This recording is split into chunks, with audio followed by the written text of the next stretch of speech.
So yan mga tats, meron tayo nakita doon na nag-iiyaw ng ng mais. So bibili tayo mga tats. Yan ang mais oh. My friend, how much the corn? The price? So this is the price. Small is how much? 200. 200. So I gonna pay for $1. So yan katats, so ayos din dito, di ba? So, sa atin nag-iiyaw din ang mais dito. Yan na, hanap buhay na natin na. Dati kasi wala pa to eh. Back 2015 nandito rin ako. Kagala dito. Ang ganito na yung meron silang iyaw-iyaw ng mais.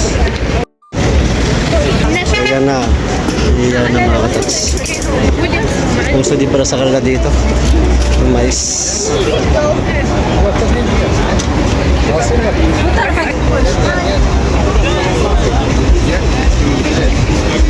yan ang Aldersol. So yan ang mga katats ang ating mais. Malit na cart lang siya mga katats. Mais cart. So yan mga katats, nakabili tayo ng mais. Nakakatuwa lang no. Dito sa Turkey anak buhay din nila yung pag bibinta ng mais para sa Pilipinas na.